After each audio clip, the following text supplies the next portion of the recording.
Hey, this is William Tincup, and we're at iSolved at SHRM 25 in San Diego. We got 3 guests on, and we are going to ask some questions and have some fun. So, why don't we start with the easiest one, maybe, is your HR superpower. And we'll start there. How about you?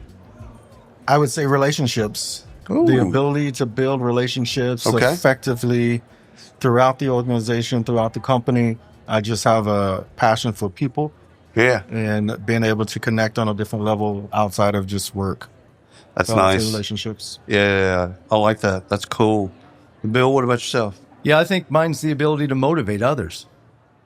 Oh, that's great. I come from a lineage of coaching. I've coached at numerous levels in different sports, and having a sales background and motivating teams in challenging environments. I think I've done that pretty effectively across my career. So I'd say motivating. One thing, when I ran sales 100 years ago, and it hit me in the head one day that every one of my salespeople needed something different from me. Absolutely. So each one's unique. It's crazy because I was treating them all the same. And like some of it was working, it would land, and some of it was like wasn't landing. So like some people, you just give them a hug, say, "Hey man, I got you. How you what can I do? Can I help you with these objections, this that, and the other?" And some people, they needed fire. Oh, they needed fire. They needed criticism to then get them to the next place. And it's just like I wish I would have known that at the beginning of that bit. I had to learn it the hard way.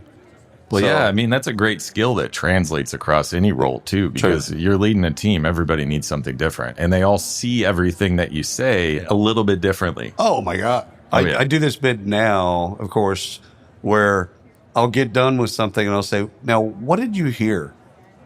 So that they have to say it back to me, and about 80% of the time, they get it, and there's a 20% that are like, they say something, I'm like, yeah, no. I'm going to borrow that tactic. That's fantastic. Dude, at the end of the thing, well, it's actually, I also use it in ChatGPT. So at the end of a bit, whatever I'm doing, I then say, what is the question? What's the prompt? What should I have asked you that I didn't ask you? That's good. And it always comes back and says, okay, here's what you should have done. I'm like, wow, that's great too. I'm like, dope. That's excellent. That's really good. So it actually does that too as well. But yeah, I love the what did you hear? Because again, that little 20% could have been the most important part. They got the other 80% is like, I got all that. It's I don't really care about that stuff. This is 20% that I care about. Absolutely. And from a people perspective, that's really good to have them restate what they think they heard. That's Hey, no judgment. I'm trying to learn, etc. I always put it on myself, etc. And it's like, hey, listen, I'm just trying to learn. What'd you hear when I said that? What'd you hear? And then they come back and it's like slightly off. Never spot on. Never. Helps you evolve your communication 100%. Because then after you do that like 10 times, you're like, okay, I can calibrate this. I can get this down. And it's helping you improve relationships. I mentioned earlier. 100% superpower. Superpower. It's always been problem solving until I joined the product side of the equation. And then I had to really develop a superpower for problem identification. Oh, yeah. No, those are different. Those are way different. Because when a customer's asking you for something, they're asking you mainly for a solution for a problem that they have. Right. But the solution they're asking for may not be solving the actual root problem. 100%. So I really had to develop that superpower for problem identification. Probably just treating a symptom. Correct. And sometimes when you're working with customers, they'll give you something they have a problem with. No one else does.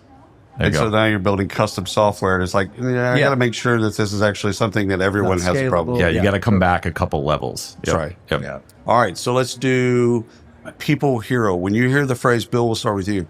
When you hear the phrase people hero or heroes, what comes to mind? I mean, I think there's a number of levels. I think one of the top level is probably making a difference. I think go back to either the customer level, right? It's, did you make a difference? Right. Whether you solved that problem or got to the root problem, does the customer walk away and say, you just made a difference? Whether that's on a financial level, a people level, a product, a feature level, did you make a difference? Oh, I love that. Good God, that's a great That's just a great bit to take in life. Do you have children? I have 3 daughters. Yes. Ryan, my business partner who just was here just a second ago, 3 daughters as well. 17, 15, and 12. Yeah. I'm like, I want nothing to do with that. I have 2 boys, 19 and 15.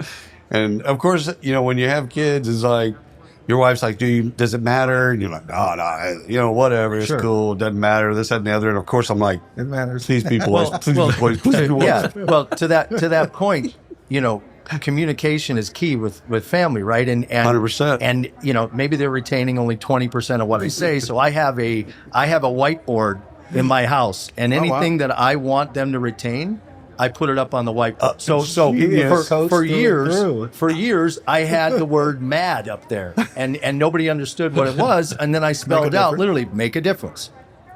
So it's on the board till today. And when you ask that question, that was what resonates. I mean, at the end of the day, I mean, I'm trying to make a difference, whether it's in my company, my sales team, my family, personally, right? I want to make a difference. It's a legacy. That's so good. Yeah. So he leads his family like he does his business. It's great. Yeah. Some people try to separate. That's that Seinfeld build. Worlds colliding, Jerry. Worlds colliding. Yeah. And so this is actually. You know what? I'm not going to make them separate. I'm going to bring them together. The things I learn at work. Similarities.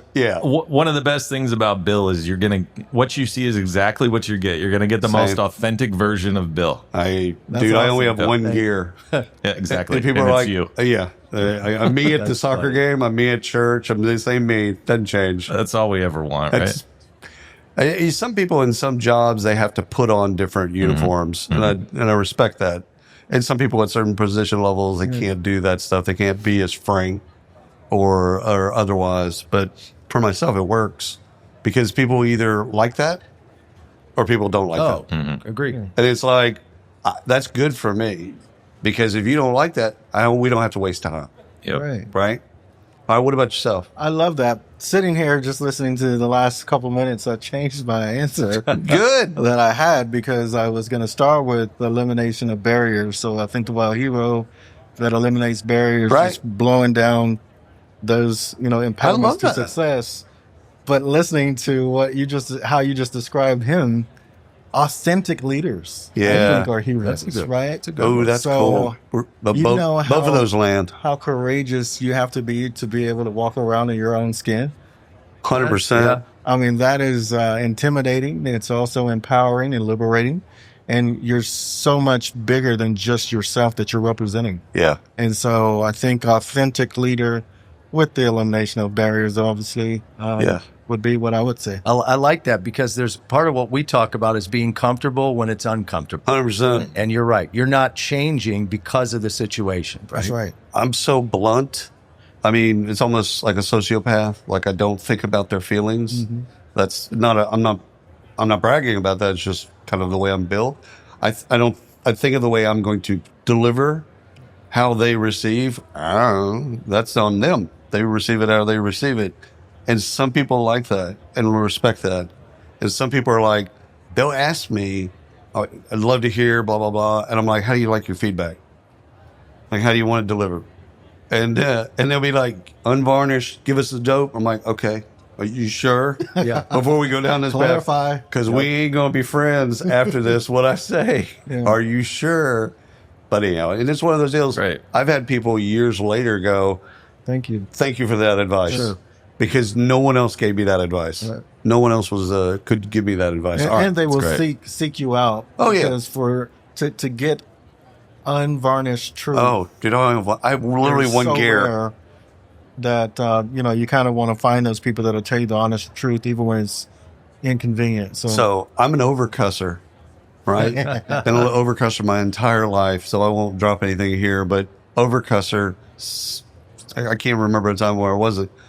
I'll do this bit with prospects and prospects generally, where I'll curse a couple times our first call just to see.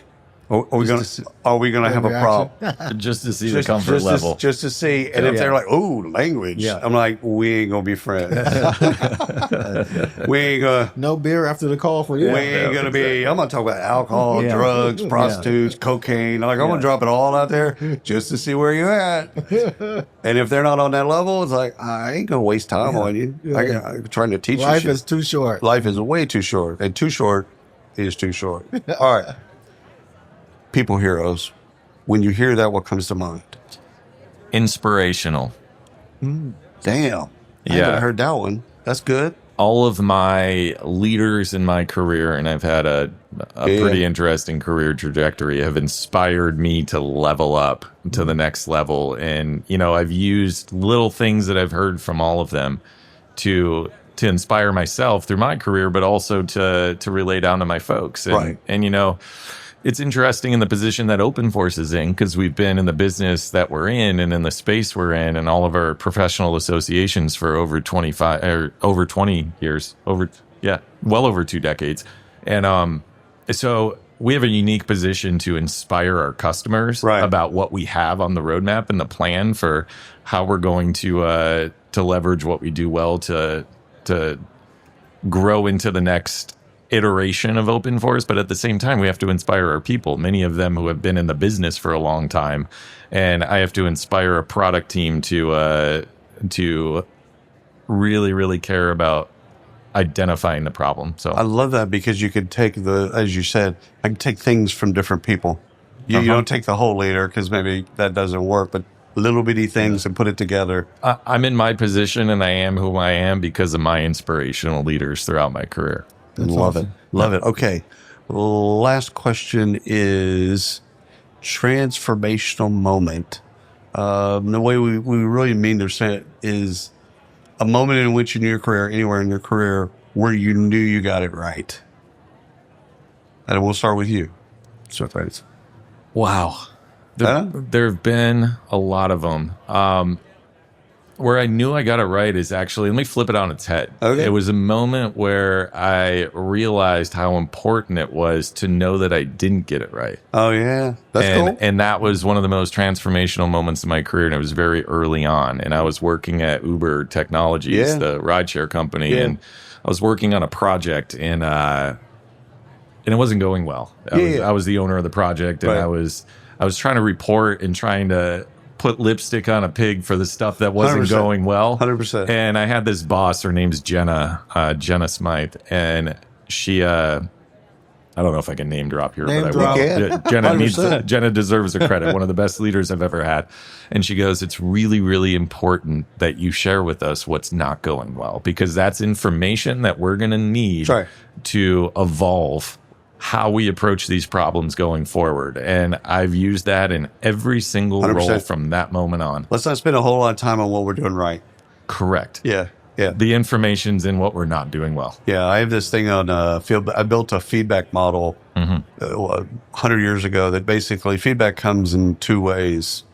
It's either solicited or unsolicited. So that's one axis. And it's either negative or positive.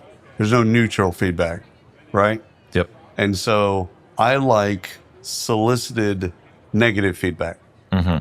So unsolicited, like you just give me feedback.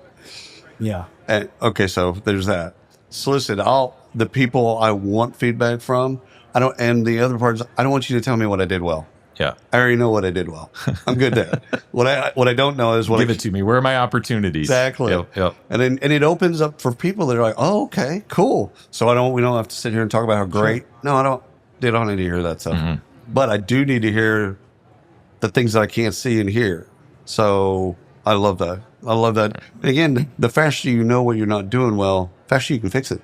Yeah. And I learned how to really make go forward decisions off of that data and off of that assessment, and I've used it ever since. Love it.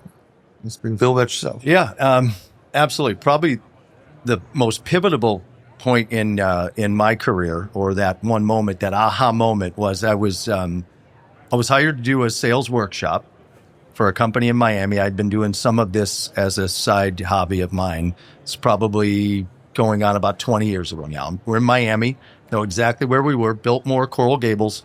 I'm giving this sales presentation, and at the end, we took a break, and at the end of that segment, I had a woman come over, and she said, I don't know if this will ever happen, but one day I want to work for you.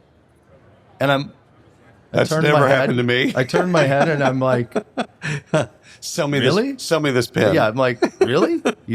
For me? She goes, the reason why I wanted to work for you is because you are leading by example. You will do and not ask. Wow. And I was like, first of all, yep, you're hired. I guess I'm doing something. I thought, wow, first off, I didn't even think of that. That's the way I am. I'll jump in. I jump in the fire. I run into the storm. Right. I do it. I do that today at Open Force. Mm-hmm. You make decisions really fast? Yeah. Yeah, me too. Yeah. Yeah, it's crazy.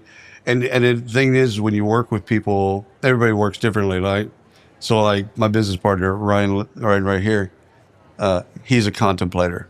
So we'll come to the same thing and I'll be in 30 seconds. I'll go, yeah, we got to go left. Done. Why are we even talking about this? Yeah. And then he'll be like, give me some time. Yeah. And once we get back to it, it's usually about 90% of the time we're on the same page. Mm-hmm. Or the other 10% is he points out something I got wrong.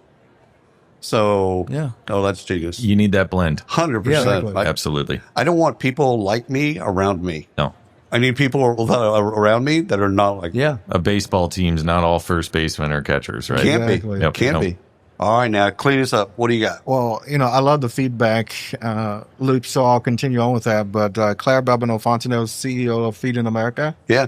We worked at Walmart together, but she is the... I worked at Walmart alumna. Oh, yay. I worked for Sam. Oh, wow. Yeah. That's amazing. Dates me, but yes. So I was in the accounting area at the time. Bless you. And bless me right, because I was having a tough time with it. And she told me one day when we were having a mentoring conversation and she was mentoring me, I was soaking up as much as I could. She said, I want to tell you, feedback is a gift. And it took me years to really understand what she was talking about. That's great. Yeah. That's great. And I added to it over the years. And so what I tell folks that I'm having a conversation with now, trying to do same things to motivate them, inspire them, feedback is a gift. You don't have to co-sign everything that's said about you. That's right. 100%. So you pick the parts that you can apply to your situation and learn and you grow from it.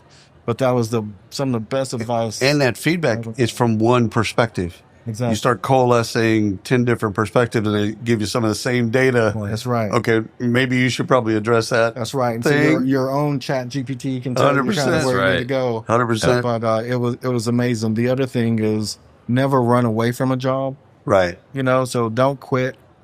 You should be running towards something. So if you're going to go someplace else. I got that advice at Albertsons when I was like 14, 15 years old. The store manager said never quit because of one person. Exactly. Because most chances are other people have a problem with that person and they'll be gone. That's a good point. Just don't quit over a person. Yeah. No matter what it is, unless it's toxic or illegal or some other stuff. Anyhow, y'all have been wonderful. Get on with the rest of the conference. Thank you so much for spending time with us. Thanks for having us. Appreciate you. Absolutely. This is great. And we're out.